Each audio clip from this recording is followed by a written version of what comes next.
आज की कहानी एक ऐसी लड़के की है जिसको अपनी स्टेप मॉम से प्यार हो जाता है और हर रोज वो अपने डैड से छुप छुप के उसके साथ खपाखपी करता है। लेकिन उसके लिए मुसीबत तो तब बढ़ती है जब उसकी मॉम उसी के बच्चे को जन्म देती है। अब आगे उनके साथ क्या हुआ तो चलिए जानते हैं। लेकिन उससे पहले अगर आप हमारे चैनल पर नए हैं और अभी तक आपने हमारे चैनल को सब्सक्राइब नहीं किया है तो अभी जाकर कर ले, ताकि मैं आपके लिए ऐसे ही मजेदार मूवीज लेकर आती रहूं। तो चलिए बिना टाइम वेस्ट किए मूवी स्टार्ट करते हैं। कहानी शुरू होती है एक लड़के साइमन को दिखाते हुए जो अपनी गर्लफ्रेंड एलिसा के साथ रहा करता था और वो दोनों आज सुबह सुबह ही काफी मूड में थे और इंटीमेट हो रहे होते हैं। लेकिन उन्हें अपने मजे को यहीं पर रोकना पड़ता है क्योंकि साइमन को एलिसा के साथ अपने घर पर जाना था क्योंकि आज उसके डैड का बर्थडे होता है। दरअसल ये दोनों एक गंदी पेंटिंग बनाने वाले आर्टिस्ट हैं और घर जाते हुए भी साइमन एक पेंटिंग बना रहा था जिसमें एलिसा अपने हाथों से उसके हथियार को चला रही थी। ये देखकर एलिसा बहुत हंसती है। उसके बाद ये दोनों घर पे पहुंच जाते हैं जहाँ पर फैमिली के सभी लोग पहले से आए हुए थे। फिर फैमिली के सभी लोग डिनर टेबल पर बैठकर ऊपर वाले से प्रार्थना कर रहे होते हैं, जिसे देखकर लगता है ये सभी लोग काफी धार्मिक है। प्रार्थना के बाद ये सभी लोग पार्टी करना शुरू कर देते हैं। फिर साइमन देखता है कि उसकी मॉम एलिसा उसके गर्लफ्रेंड के साथ काफी घुल मिल गई है। तभी उसकी नजर अपनी सौतेली माँ लाली पर पड़ती है जिससे उसका डैड भी मजे लिया करता है। फिर साइमन भी उसे ऐसे देखने लगता है कि जैसे वो वहीं पर उसको घोड़ी बनाकर बजाने वाला है। इससे हम समझ पाते हैं कि साइमन भी लाली को पसंद करने लगा है। साइमन का डैड अपना ज्यादा टाइम लाली के साथ उसके संतरों को दबाने में निकालता था, जिससे साइमन की मॉम उससे थोड़ा नाराज रहती है। यहाँ पर साइमन अपनी मॉम को देखकर उनकी नाराजगी समझ जाता है। उसके बाद सभी लोग एक साथ इकट्ठा होकर साइमन के डैड का बर्थडे सेलिब्रेट करने लगते हैं। तभी मौका देखकर साइमन एलिसा को घोड़ी बनाने की तैयारी कर ही रहा होता है। तभी उसको बाहर से किसी की आवाज आती है। जहाँ जाने पर वो देखता है उसकी मॉम को अचानक से दौरा आने की वजह से काफी चोट लग जाती है। इसके बाद सभी लोग साइमन की मॉम को होश में लाने की कोशिश कर रहे थे और ये सब देखकर सबसे ज्यादा चिंता साइमन के डैड को होती है क्योंकि भाई शादी भले ही दो करी है मगर चिंता तो दोनों की है ना। और ऊपर से ये एक डॉक्टर है और साथ में एक गंदा आर्टिस्ट भी, जिसके कुछ लक्षण साइमन के अंदर भी चले गए हैं। साइमन का डैड एक डॉक्टर था इसलिए वो उसकी मॉम को संभाल लेता है। इस हादसे के बाद पार्टी यहीं पर खत्म हो जाती है, इसलिए साइमन एलिसा के साथ वापस जाने लगता है। साइमन अपनी मॉम को लेकर काफी परेशान था, इसलिए एलिसा उसके साथ उसके अपार्टमेंट में रुक जाती है और रात भर ये दोनों खूब रोमांस करते हैं और जी भर के इंटीमेट होते हैं। अगले दिन साइमन अपनी सारी गंदी पेंटिंग्स को एलिसा के पास लेकर जाता है, जहाँ पर वो दोनों अपनी गंदी पेंटिंग्स को किसी ओकेजन में भेजने की तैयारी में लगे हुए थे। तभी वहाँ पे साइमन की मॉम आती है और वो उसे बताती है कि वो उसके डैड के साथ किसी वेकेशन पर जा रही है, तो तुम्हें घर पर आकर उसके डैड के काम को संभालना पड़ेगा। साइमन भी समझ रहा था कि इस वीकेंड की वजह से उसके पेरेंट्स काफी करीब आ सकते हैं, लेकिन इस चक्कर में वो अपने औजार की पेंटिंग को ओकेजन पे नहीं भेज पाता। अगले दिन साइमन अकेले ही अपने घर पे जाता है। घर पहुँचने के बाद साइमन के डैड उसे अपना सारा काम समझा देती है और उसके बाद साइमन के मॉम और डैड वीकेंड पर निकल जाते हैं। साइमन के मॉम डैड को वीकेंड पर जाता देख लाली कुछ खास खुश नहीं थी। उनके जाने के बाद शाम को साइमन एलिसा के साथ एक इवेंट में जाता है और वहाँ से वापस आकर अपना काम कंप्लीट करने के बाद वो अपने गार्डन में अपने कजन के साथ चिल कर रहा था। तभी वहाँ पर लाली आती है जो साइमन में काफी दिलचस्पी ले रही थी, लेकिन लाली की बातों से साइमन हट हो जाता है और जब लाली किचन में कॉफी लेने के लिए आती है तो साइमन सारी कॉफी फेंक कर अपने रूम में चला जाता है। वही रात में वो कोई पेंटिंग बनाने की कोशिश कर रहा था, लेकिन मूड खराब होने के कारण वो कुछ भी ड्रॉ नहीं कर पा रहा था। तभी वहाँ पर उसका कजन आता है। वो एक मीट के टुकड़े को लेकर अपने डॉग को दिखाकर उसे चिढ़ाने लगता है। डॉग के भौंकने की वजह से वहाँ पर काफी शोर हो रहा था, इसलिए साइमन एक मीट का टुकड़ा अपने डॉग के पास फेंक कर उसे शांत करवाता है। अगली सुबह साइमन अपनी विंडो से देखता है कि लाली साइमन के डैड से काफी गुस्से में बात कर रही है और जब साइमन के पास उसके डैड का कॉल आता है तो वो समझ जाता है कि लाली इसलिए गुस्से में है क्योंकि साइमन के डैड उसकी मॉम के साथ एक रोमांटिक बीच पर गए हुए हैं, जहाँ पर वो दोनों खूब घपाघप कार्यक्रम करने वाले हैं।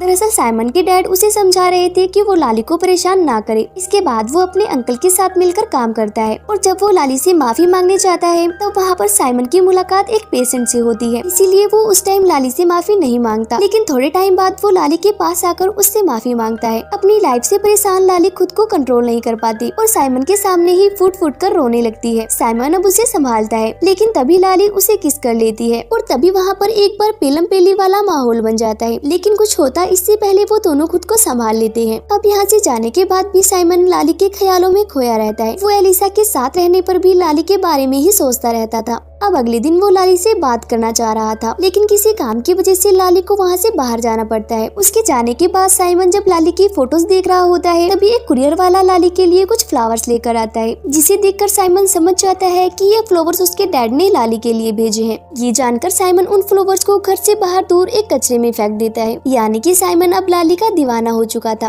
और वो उसके मौत के कुएं को पागलों की तरह खोज रहा था। वो लाली की गुफा का इतना दीवाना हो चुका था कि उसे ये भी पता नहीं चला कि एलिसा का अफेयर उसके कजन के साथ चल रहा है, और वो साथ ही काफी मजे भी करने लगे थे। लेकिन साइमन को इस बात से कोई भी फर्क नहीं पड़ता, क्योंकि साइमन के सिर पर बस लाली की गुफा का नशा चढ़ा हुआ था। अगले दिन जब लाली साइमन के ड्रोल से कोई सामान निकाल रही थी, तब साइमन पीछे से उसकी दुकान देखकर बावला हो जाता है और वो सीधा लाली के कैबिन में जाकर उसे पकड़कर जोरदार किस करता है, और एक ही किस में लाली की लाल गुफा से पानी बाहर आ जाता है। फिर वो जल्दी से साइमन को अपने घर पर ले जाती है और वहाँ पर जाकर वो रात भर इंटीमेट होते हैं, और यहाँ से इन दोनों का रिलेशन काफी अच्छा हो गया था। इसके बाद से ही अब साइमन के चेहरे पर भी एक अजीब सी स्माइल रहती है, लेकिन जल्द ही उसे एहसास होता है कि उसने एलिसा के साथ गलत किया है। एक रात जब वो क्लब में एंजॉय कर रहे थे, तब वो एलिसा को सब सच बता देता है कि वो लाली की लाल गुफा में नहा चुका है, यानी कि मैं उसकी जम के बजा चुका हूँ। ये सुनकर एलिसा का साइमन पर से भरोसा उठ जाता है और वो क्लब से बाहर चली जाती है। इसके बाद साइमन निराश होकर लाली के अपार्टमेंट में जाता है और वहाँ जाकर वो उसके संतरों का खूब रस पीता है और उसकी गुफा की जी भर की खुदाई करता है। इसके बाद वो दोनों ड्रिंक करते हैं और एक दूसरे से खूब गंदी गंदी मजे वाली बातें भी करते हैं। फिर अगली सुबह साइमन देखता है कि उसके डैड वीकेंड से अब वापस आ चुके हैं, तो वो वापस अपने रूम में जाकर कपड़े पहनकर वहाँ से निकल जाता है। लेकिन उसके डैड को लाली और उसके बारे में कुछ पता नहीं चलता, क्योंकि लाली ने साइमन के डैड से पहले ही बता दिया था कि साइमन अभी ब्रेकअप से गुजर रहा है, इसीलिए वो यहाँ उसके घर पर रहने के लिए आया था। अब अपने घर पर आकर साइमन का सर घूमने लगता है और वो काफी बुरा फील करता है, इसलिए वो अपनी मॉम को कॉल करके उन्हें सारी बात बताने की कोशिश करता है। लेकिन उस बीच साइमन के मॉम डैड के बीच लड़ाई चल रही थी, क्योंकि साइमन का डैड अपना सारा सामान लेकर लाली के घर पर शिफ्ट हो रहा था। इस लड़ाई में साइमन की मॉम अपना फोन तोड़ देती है,